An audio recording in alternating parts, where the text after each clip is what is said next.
Then moving down in history a bit, I guess this would be a couple hundred years afterwards. Maimonides, the Rambam. What does he contribute? How did he classify Jewish law, and how does that help us understanding the chain of tradition and perhaps the formation of the Talmud? See, Maimonides does describe in the beginning of the Yad, in the beginning of Mishneh Torah, the chain of transmission. It does create that same style of the chain of transmission without much of a description of the process of formation, just how did it come about. But what the Maimonides does say, and I think is questions of authority, of validity, pedigree. And that's very important, right? Because Shergon talks about how the process comes about. The Rambam comes to say, okay, what's the halachic validity? Meaning, what's the role of the rabbis? And what he goes in Mishneh Torah, he goes into the chain of transmission, says there was an unbroken chain of transmission. And Rav Ashi came up with this work called the Talmud, or perhaps a proto-Talmud. The Moraic rulings that were compiled by Rav Ashi, they were accepted by the whole Jewish community. There was a communal acceptance, and that's why they become legally binding, and they become canonical. So that's a levels of authority.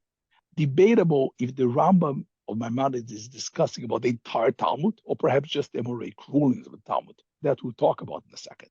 But that's very important.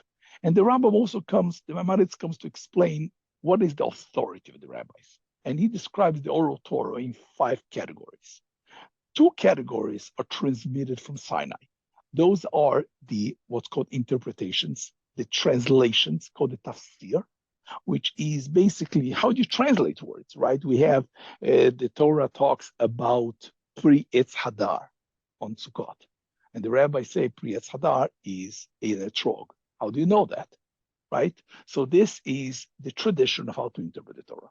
There's a second set of traditions, which is called Al-Chalem Moshe Sinai. Those are teachings. Those are rulings, black tefillin, all this stuff. And this is from Sinai. But then the Rambam comes and creates a 3rd category. All of the drashot, which is the exegesis of the rabbis. The rabbis use different rules of interpretation to create new law, to derive new law. He says this is called Divrei Sofrim. It's creative. The Torah gave the rabbis authority to use interpretation tools to be able to take the Torah and to unhide or uncover secret meanings. To create halakha, they have, according to most people, a authority of the writer, meaning they are as if the Torah prescribes them. Those are not rabbinical edicts, but they are creative things that they were able to extract using the tools of interpretation, called Yud Gimel Midot mainly.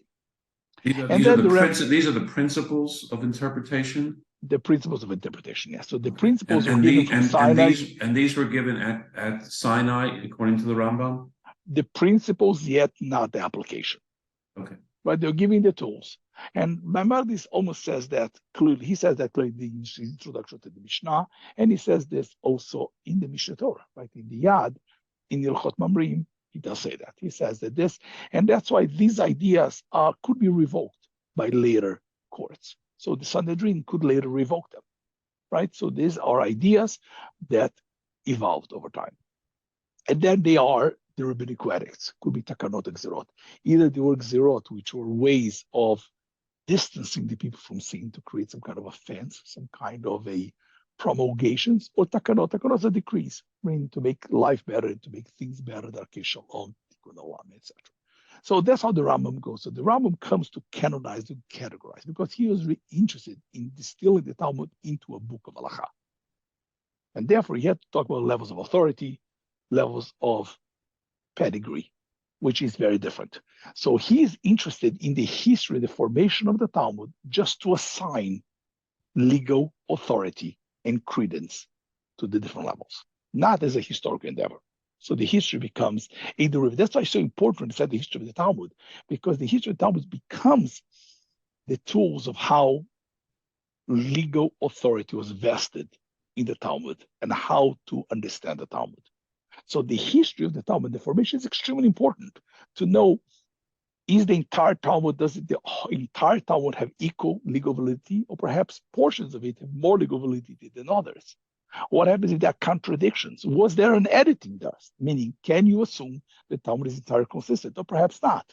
Perhaps it has different things which are irreconcilable. So for legal status, later authorities need to make a decision, stuff like that. So the history of the Talmud is important to understand not only how to learn it, but to assign authority to the Talmud, halachic, because the Talmud becomes a canonical work that defined rabbinical Judaism for the past 1500 years.